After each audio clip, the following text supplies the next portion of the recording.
Vamos a hablar y a desmenuzar junto con estos caballeros el entorno fiscal de este año que se perfila hacia su cierre y lo que nos deparará de acuerdo a reformas, de acuerdo a lo que se avisora en 2024.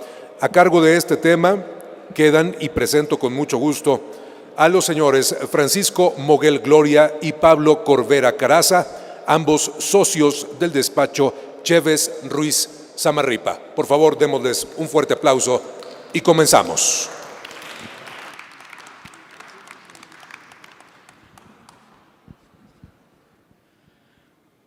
Muy buenas tardes. Antes que nada, agradecer a la MIP la invitación para estar aquí con ustedes platicando, anunciándoles que realmente no hay muchos cambios fiscales. Sin embargo, esto no quiere decir que no vaya a haber un efecto de recaudación pues muy importante, ¿no? Y la idea es traer aquí a la mente algunos datos muy relevantes, algunos temas para entender el entorno que tenemos en nuestro país, entender cómo se piensa cubrir ese presupuesto desde el punto de vista tributario y ir reflexionando con ustedes algunos temas en particular de herramientas que va a tener el SAT para poder lograr los objetivos de recaudación que tiene. Entonces, iniciando un poco con la presentación, aquí creo que es importante analizar algunos datos que ha dado a conocer la autoridad fiscal en cuanto al informe de recaudación que tuvo al primer semestre del ejercicio 2023. Y es muy interesante analizar qué información nos arroja este informe desde el punto de vista de cuántos contribuyentes hoy en día están registrados en el país, cuántos contribuyentes realmente están participando en la tributación desde el punto de vista de la autoridad fiscal y cómo está esa tributación en función de los diversos sectores. Entonces, no sé, Paco, si quieras aquí iniciar un poquito con las reflexiones de esta lámina. Sí, buenas tardes a todos. También muchas gracias a la MIP por la oportunidad de presentar estos temas fiscales en este importante evento anual. Aquí hay una cuestión muy relevante que, si ustedes ven en esta lámina, con el punto 02 del padrón de contribuyentes se recaudan 1,120 millones. Estos son datos del primer semestre del 2023. Entonces, el punto 02, que son los grandes contribuyentes, las grandes empresas de este país, le implican una recaudación del primer semestre de prácticamente el 50% del país, que es una cantidad muy relevante. La parte de personas físicas, que se divide en dos, nosotros, que nuestros pagadores nos retienen el impuesto como sueldos y salarios, pues eso es una cantidad también muy relevante, porque eso representa en 49 millones del padrón, 49 millones que representa 581,000 millones de pesos de la recaudación. Otras personas morales, 509,000 millones, y personas físicas, 64,000. Entonces, lo que llevan recaudado en el primer semestre son 2,275 millones de pesos, y esto lo que ahorita vamos a platicar en la siguiente lámina, conjuntamente con las acciones de auditoría, también cuál es la perspectiva, porque como saben, en las reformas fiscales para el año siguiente, pues prácticamente hay una reforma que es prácticamente, inclusive ustedes se la saben mejor que nosotros, la tasa de retención de intereses al sistema financiero. Y también reflexionar en esta lámina, el padrón general más o menos son 83,450,000 contribuyentes, de los cuales, como podrán observar, cerca de 62 millones, 63 millones son los que están aportando, ¿no? Entonces, es muy interesante lo que arroja esta lámina, porque está totalmente invertido, ¿no? En muy pocos contribuyentes que se califican como grandes contribuyentes está el mayor impacto de la recaudación. Y si ustedes se fijan, en las personas físicas prácticamente traes el 96% de contribuyentes, pero con una recaudación mucho menor, ¿no? Entonces, sí es muy interesante esta reflexión, porque desafortunadamente en temas de recaudación, pues la pirámide está recargada en los grandes contribuyentes. Y aquí una reflexión interesante, el sector financiero, viendo sector financiero y aseguradoras, tuvo un incremento real en el año de 23 respecto al año 22 en esta medición que está haciendo la autoridad de 36.6% de recaudación. Es decir, hay un impacto bien importante en todo lo que está contribuyendo el sector financiero. Aquí en esta otra lámina muestra cuánto es por regularizaciones de los contribuyentes y la eficacia recaudatoria. Seguramente ustedes habrán escuchado de las invitaciones cuando hay diferencias entre lo que arrojan los ingresos financieros y los ingresos fiscales, el famoso comprobante fiscal digital por Internet, que de alguna forma bien ha sido una parte fundamental como herramienta para las autoridades fiscales. Esos son 444,000 millones, lo que llevamos también primer semestre de 2023. Y en la parte de hasta abajo, que son 131,000 millones, es esta parte de las invitaciones, es esta parte de las conductas atípicas y que se ha vuelto una herramienta. Y entonces, ante una situación de esta que lo ve el Servicio de Administración Tributaria, pues definitivamente hay incentivos para continuar con esta tendencia. No habría ningún incentivo para dejar de mandar invitaciones, no habría ningún incentivo para tener esos diagnósticos por parte del SAT y por parte de continuar de las auditorías, ¿no? Eso también es un tema relevante y ahorita vamos a hacer algunas recomendaciones al respecto. Y yo creo que vale la pena hacer énfasis aquí que es puro efecto de auditorías y efecto de invitaciones. Y como comentaba Paco, la parte, digamos, de recaudación, que es lo que se vincula con estas atentas invitaciones, estas gestiones que está haciendo la autoridad a través de estos mecanismos que realmente no son formales, pues están siendo muy eficientes, ¿no? Le está dando una recaudación muy importante a la autoridad fiscal. Entonces, a partir de ahí es que podemos analizar cómo está recargada estos ejercicios de recaudación sin necesidad de ir a un litigio en grandes contribuyentes y estos mecanismos de auditoría que le permiten recolectar mayores cantidades a las autoridades. Y entonces, pues vienen retos, ¿no? Tenemos un plan maestro, bueno, el SAT tiene un plan maestro de fiscalización y recaudación, tiene todo este tema de sistema de alertas ya, también la Corte en la parte de sentencias, que vamos a comentar algunas de ellas, no ha ayudado por unas desafortunadas resoluciones que tenemos que comentar, así como en otros sectores, como en otros temas la Corte pues hemos escuchado sus buenos resultados. En la parte fiscal no es que diga que sean malos porque sean adversos al contribuyente. Lo que estoy diciendo es que en algunos casos creemos que faltó alguna revisión más técnica, como la del impuesto al valor agregado, que es el tema de hoy, que ahorita vamos a platicar de eso. Entonces, pues sí es un tema relevante. Ahora, ¿qué recomendaciones les podemos dar al sector financiero, a todos ustedes, a partir de esto que sabemos que está y continuará? Y ¿qué tarea podemos hacer nosotros en nuestras instituciones? Es dar un diagnóstico del resguardo de la información. Como ustedes saben, el Código Fiscal de la Federación establece que tenemos, como regla general, 5 años son los años en que la autoridad nos puede hacer una auditoría de los últimos 5 años. Sin embargo, hay algunos documentos que tenemos que preservar durante la vida de la persona moral, como por ejemplo las actas de asamblea de aumentos de capital, pagos de dividendos, constancias de pagos de dividendos, las declaraciones del impuesto de la renta las tenemos que resguardar durante toda la vida de la persona moral. Y por ejemplo también si en nuestras instituciones estamos amortizando pérdidas fiscales, que ahí el periodo para amortizar son de 10 años, válidamente el Servicio de Administración Tributaria nos puede pedir: oye, tráeme el origen de esa pérdida fiscal de hace 8 años. ¿Qué tienes?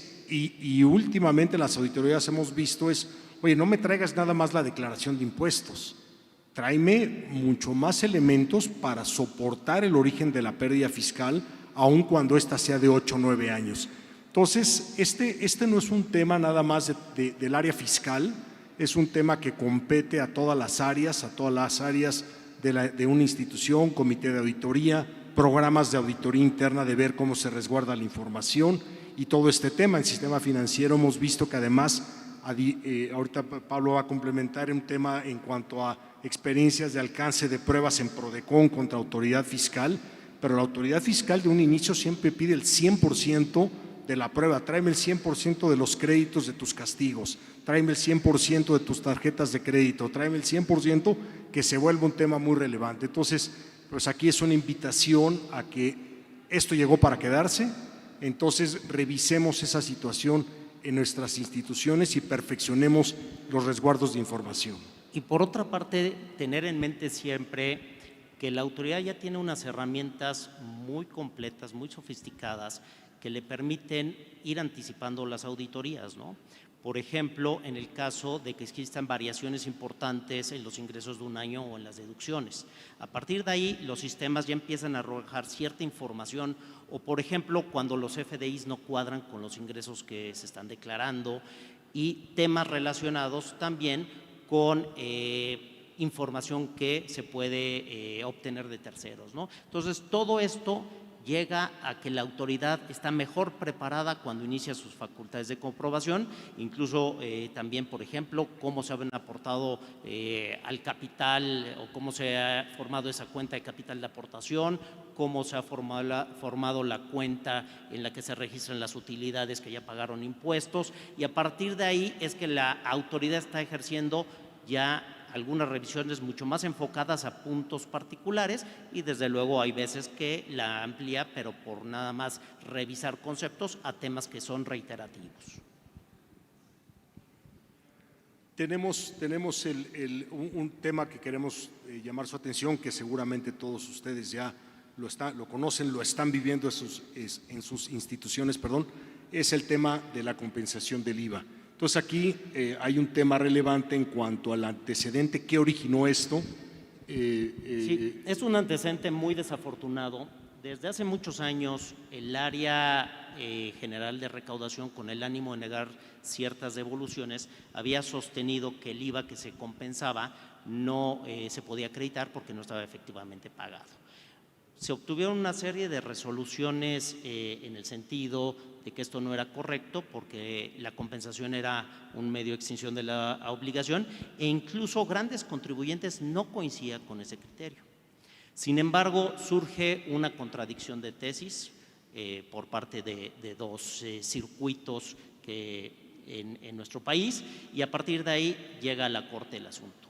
Y la Corte, en un análisis, yo les diría que muy letrista, de dos disposiciones específicas y sin dejar de revisar otras disposiciones que también son aplicables, concluye que el Código Civil Federal prohíbe la compensación para efectos fiscales. Sin embargo, esto pues pareciera que, no obstante que existe esa disposición efectivamente, lo que se les olvidó analizar es si realmente había una compensación entre el fisco y los particulares o no. Aquí estamos hablando de temas comerciales en donde, si efectivamente se traslada una cantidad, es una cantidad equivalente al impuesto, no necesariamente es el impuesto mismo. Y para efectos del IVA, para determinar el cuánto hay que pagarle a las autoridades de impuesto al valor agregado, pues necesito determinar cuál es mi impuesto causado y cuál es el impuesto acreditable. Es decir, hasta que no puedo yo realizar esa operación matemática, simple y sencillamente no sé si le debo al fisco o me va a deber. Entonces, a partir de ahí es que surge este análisis que, como comentaba Paco, pareciera que no abarca todas las disposiciones, y también algo bien importante, se les olvidó analizar que la propia ley del impuesto al valor agregado establece una definición de qué se entiende por efectivamente pagado, no solamente efectivamente cobrado, que es de donde ellos parten su análisis. Entonces, a partir de ahí, desafortunadamente está esta resolución y está causando muchos problemas, porque si nosotros regresamos a nuestro comentario inicial, pues hay una importante recaudación que lograr en este año y en el siguiente, y desafortunadamente esta es una herramienta que puede ser muy poderosa si la autoridad pues concluye, como lo está haciendo, que va a ir por las cantidades que devolvió incorrectamente o a su criterio, desde luego, o bien negando los acreditamientos que procedan. Entonces, este es el panorama general que tenemos a la luz de esta de esta resolución de la Corte y pues desde luego vienen temas bien importantes en función de qué estamos viendo en las posibles auditorías, ¿no, Paco?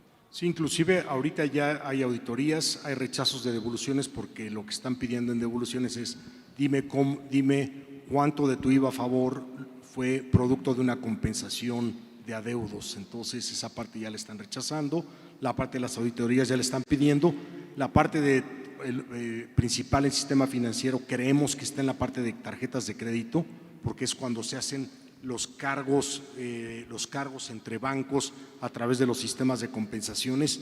Ahí hay una compensación importante y son de las pocas actividades que causan, bueno, no de las pocas, pero de las actividades que causan el IVA para el sistema financiero y de las que está identificado su posible acreditamiento al 100% y que no se vayan al factor de acreditamiento porque están identificados con actos o actividades gravados. Entonces, esa parte del uso de tarjetas de créditos y las compensaciones, pues creemos que es importante revisar, creemos que es importante en la medida de lo posible programar transferencias electrónicas de fondos. Sabemos que en el sistema financiero, y por eso surgió precisamente la Cámara de Compensaciones y la regulación de Banjico, por el volumen que maneja el sistema financiero en este tema, manejar una tesorería con ese volumen es imposible. Y por eso está la Cámara de Compensaciones, pero ahí está un tema de riesgo, vamos a llamarlo así, que estamos viendo y que fue un tema muy lamentable esta resolución de la Corte, ¿no? Ahora, estos riesgos que comenta Francisco, pues realmente creemos que se pueden matizar, ¿no? Porque una cosa es lo que dice esta jurisprudencia y desde luego que la autoridad la va a tomar como una herramienta que vemos muy efectiva para efectos de tratar de recaudar, y otro tema es cómo podemos enfrentar un acto de fiscalización de estas características. Finalmente no hay que perder en cuenta que, como mencionamos, el criterio se adopta en función de lo que establece la propia ley, pero también en función de lo que habían dicho algunos tribunales. Entonces, a partir de ahí es que creemos que todavía existe la posibilidad de sostener que esta resolución se debería de tomar a partir de que fue emitida y que fue publicada, es decir, aproximadamente en mayo de este año, hacia adelante, y no debería tener efecto hacia atrás. Máxime que la propia autoridad, a través de diversos instrumentos que tiene a su alcance, ha validado el tema de las compensaciones. Por ejemplo, en los casos que los FDIs admiten como medio de pago, específicamente la compensación, o por ejemplo, ciertos criterios normativos que ha dado a conocer la propia autoridad en donde se valida este tema de compensaciones para efectos de considerar que está efectivamente pagado el impuesto, ¿no? Y no digamos de los casos en donde las devoluciones que se fueron a solicitar pues dieron origen a facultades de comprobación y estas facultades de comprobación dieron lugar a esas devoluciones, en donde también existe un punto de derechos quizás adquiridos o que no se puede desconocer de manera,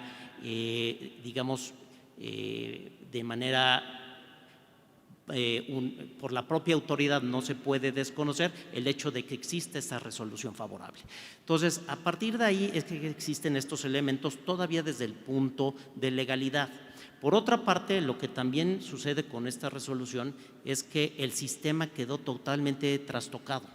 El sistema del IVA quedó totalmente asimétrico en nuestra opinión y a partir de ahí pueden surgir varios temas de constitucionalidad en donde se puede atacar las propias disposiciones que no aceptan este tema de compensación. No sé si aquí en el tema de la asimetría, Paco, quisieras comentar algo. Sí, también hemos escuchado muchos temas en cuanto a que para adelante hay algunas sugerencias de decir, oye, ya no le pongas compensación al comprobante fiscal, pone satisfacción del acreedor, y algunas interpretaciones que no en lo personal en el despacho no nos hacen mucho sentido, porque a partir de que una compañía registra una cuenta por pagar porque tiene los fondos de otra persona, le cobra una comisión y registra una cuenta por cobrar y las netea, vamos a llamarla así, eso es una compensación.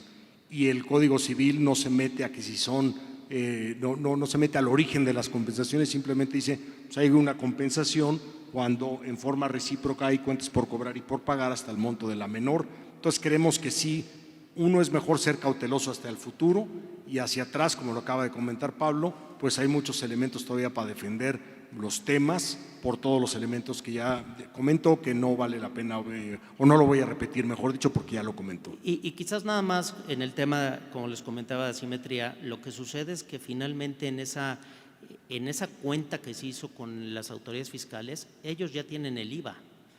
Ellos ya tienen el IVA y el hecho de desconocer el acreditamiento, pues lo que está sucediendo es que por una parte alguien ya lo tiene por pagado y por otra parte alguien no lo puede acreditar. Entonces está totalmente asimétrico el sistema. Otro tema también importante a reflexionar es qué ha pasado desde el punto de vista del ejercicio de facultades de comprobación. Por ahí se había comentado que quizás las autoridades no iban a ejercer sus facultades de comprobación hacia el pasado respecto de devoluciones que se hubieran efectuado o de acreditamientos que hubieran tomado los contribuyentes. Lo que tenemos hoy en día noticia es que ya existe un lineamiento interno, por lo menos en grandes contribuyentes. Este lineamiento interno lo que implica es que sí se va a auditar los últimos 5 años en los que se hubieran efectuado primeramente devoluciones, y lo que está sucediendo es que las autoridades están teniendo acercamientos con los particulares para invitarlos a que se corrijan de manera, digamos, voluntaria. Y ellos lo que están pidiendo es que se les entregue una relación de la información de aquellas cantidades que se hubieran compensado y que se hubiera compensado el IVA. Aquí lo que sucede es que las autoridades están previendo que esas devoluciones se les reintegren, obviamente con sus respectivos accesorios y con la actualización, y que en el momento en que exista flujo, es decir, que los particulares ya se pongan de acuerdo en qué momento se va a pagar el impuesto que quedó ahí pendiente, en ese momento se pudiera acreditar. Entonces, aquí otra vez lo que estamos viendo es que se va a romper totalmente una operación comercial, se va a romper una operación donde alguien ya tuvo por extinta esa obligación en el pasado y tuvo por cobrado ese IVA para finalmente hoy tratarlo de arreglar con una situación que creo que va a causar mayores problemas que los que se pretende solucionar meramente con un efecto financiero para el fisco federal. En otro tema tenemos también esta situación de la PTU. Como ustedes saben, se reformó la Ley Federal de Trabajo para efectos de topar el pago de la PTU a 3 meses del salario del trabajador, y esto pues ustedes saben, pues fue todo un tema de negociación por parte de los diversos actores y se llegó a este acuerdo. Pero ahorita hay una resolución también ya en primera instancia y aquí Pablo la va a comentar. Aquí es interesante, ¿no? Porque realmente no hubo muchos amparos en esta materia. Creemos que fue una reforma que fue consensada tanto con los particulares como en la parte del gobierno y sindicatos. Sin embargo, aquí un grupo de mineros lo que decidió es impugnarla sobre la base de que no existía una justificación desde el punto de vista constitucional para efectos de poder limitar al tope de los 3 meses o al promedio de los últimos 3 ingresos por PTU que se hubiera tenido conforme a la reforma. Así, lo que señala un juez que conoce del asunto es que efectivamente la reforma no tiene una finalidad que sea constitucionalmente legítima, porque el artículo 123 constitucional no establece ninguna limitante para efectos de la PTU y que la consecuencia de eso es que finalmente la PTU topada rompería con las características que tiene que tener este tipo de instituciones, que es compartir las utilidades a los trabajadores. Y por lo tanto, la reforma pareciera que a criterio de este juez lo que está buscando es incentivar prácticas lesivas y simuladoras que perjudican a los trabajadores. Otro tema que también aborda de manera importante el juez es que los efectos del amparo sí se pueden concretar. Los efectos del amparo serían desincorporar esta reforma del ámbito jurídico de estos trabajadores en principio, y a partir de ahí obviamente tendrían derecho a una diferencia de participación de utilidades. Esto es importante señalarlo porque es una sentencia de primera instancia. Esta sentencia, hasta donde entendemos, fue recurrida. También es interesante tener en consideración que pareciera que la sentencia no está involucrando a terceros, es decir, como pueden ser los patrones involucrados de estos trabajadores, y a partir de ahí pudiera tener incluso vicios de procedimiento. Sin embargo, este juez estimó que sí tenía los elementos para emitir la resolución y a partir de ahí concedió el amparo, ¿no? Habrá que estar muy bien al pendiente de qué sucede en la segunda instancia, habrá que estar muy al pendiente de la decisión que al fin y al camino, al ser un tema de constitucionalidad de leyes, en principio le tocaría conocer a la Corte, y también respecto de los criterios que ahora puede tomar, que son obligatorios en función de la mayoría de votos que puede tener en las salas o en el pleno, ¿no? Entonces, creemos que esta resolución pues también va a tener un impacto, puede tener un impacto importante en todo lo que se ha venido trabajando en materia de participación de utilidades. No sé si algún comentario. Y el problema es que al estar prohibida la subcontratación y muchos corporativos movieron al personal para incorporarlos a la empresa operadora, entonces ya que están adentro, sacar esta sentencia de que no tiene tope, se vuelve se pueden volver montos muy importantes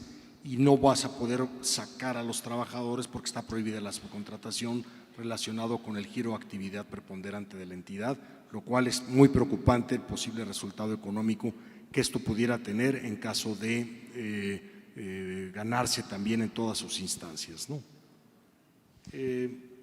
Ahora, también un tema meramente recaudatorio, en nuestra opinión, es, y que lo queremos traer de la mano con la anterior tesis, es este acuerdo del Consejo Técnico del IMSS, en el cual pretende que se consideren para efectos de integrar salario y desde luego para efectos del pago de las cuotas, diversas cantidades que se le pueden entregar a los trabajadores como anticipos de participación de utilidades o bien cantidades que se puedan recibir fuera de los 60 días los trabajadores por este concepto.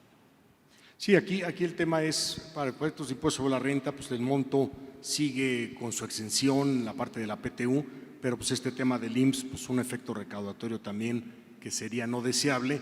El problema de estos anticipos de PTU, bueno, pues es que estar pagando entonces estas cuotas al IMSS no estar, necesariamente va a estar correspondido con la base para efectos del impuesto de la renta.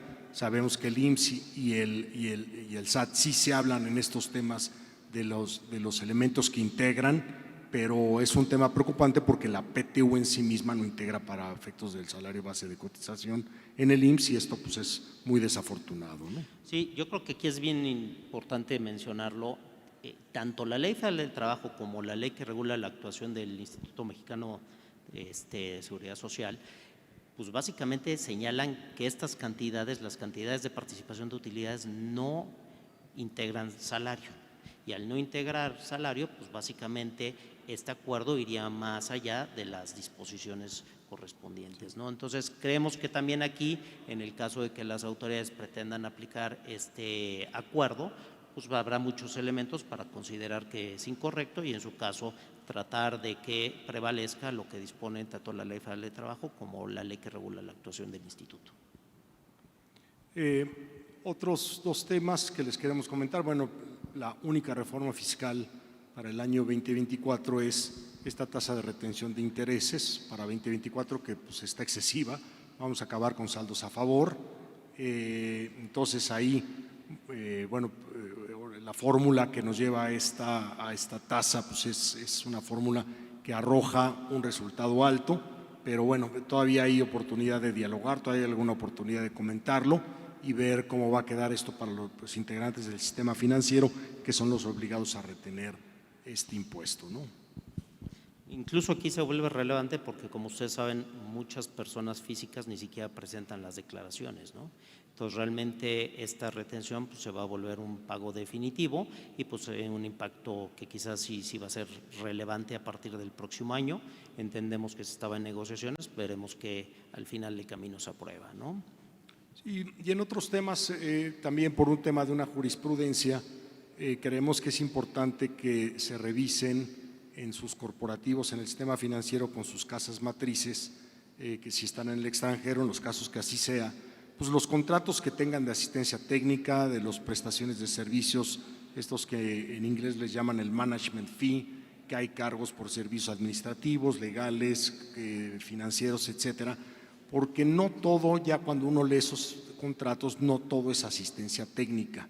Como ustedes saben, conforme a la Ley de Impuesto sobre la Renta, servicios prestados en el extranjero que no transmiten lo que le llama la doctrina know-how o conocimiento técnico no son sujetos de retención si se prestaron en el extranjero. Cuando estamos hablando de una asistencia técnica, por ley hay una retención del 25%, pero los tratados fiscales lo orillan a beneficio empresarial, lo cual no llevaría retención. Ahorita hacemos un comentario de eso. Y otro tipo de servicios, como puede ser los que sí transmiten tecnología, si son transferencia de tecnología, la retención sería del 10% conforme al tratado. Entonces, la jurisprudencia que niega la aplicación del tratado para efectos de la determinación de asistencia técnica y la posible aplicación de beneficio empresarial está concluyendo que se debe retener el 25%, lo cual creemos que también es una falta de un error técnico en esa resolución, porque claramente una asistencia técnica, toda la doctrina de la OCDE establece que esa asistencia técnica debe ser beneficio empresarial y no debe de retenerse. Hacia el pasado, pues los contratos están, hacia el futuro recomendamos entonces revisar integralmente esos contratos para separar servicios profesionales, servicios de asesoría legal, financieros, etcétera, lo que sí tenga que ver con asistencia técnica, que creemos que luego eso hace que se reduzca el universo y el monto a pagar por este concepto, entonces se podría también manejar el riesgo. No estamos diciendo que se cambien los nombres de los contratos, simplemente estamos diciendo que se adecuen a la realidad de las cosas y por alguna cuestión práctica de cómo se venían aplicando los tratados desde hace 20 años, sabíamos que la asistencia técnica no llevaba retención. Entonces se englobaban en los contratos todos estos conceptos, pero ahora creo que recomendamos sí revisarlos y también como revisar que eso no ha habido cambio, todo lo tema del software de uso estandarizado o no estandarizado para efectos de determinar cuándo llevan el 10% y cuándo no. Entonces aquí, no sé Pablo, si quieres comentar algo aquí del nada tema de más la básicamente hacer la aclaración que es una jurisprudencia esta de Sala Superior del Tribunal Federal de Justicia Administrativa, desde luego es una jurisprudencia que va a causar pues, muchos problemas y que la autoridad viene persiguiendo todo este tipo de pagos, ¿no? Entonces creo que el hecho, como se comentaba, de revisar la naturaleza correcta de los pagos puede ayudar para efectos de determinar si realmente estamos en presencia de un beneficio empresarial para efectos del tratado correspondiente o si estamos en otro concepto y en su caso pues tratar de evitar digamos una liquidación que pudiera ser pues importante, ¿no?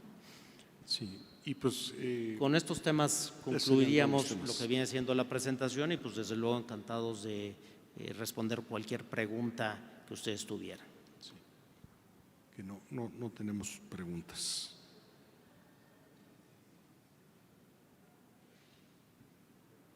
Digo, no lo digo yo, lo que pasa es que tenemos un chat que nos mandan si hubo preguntas, entonces no tenemos preguntas.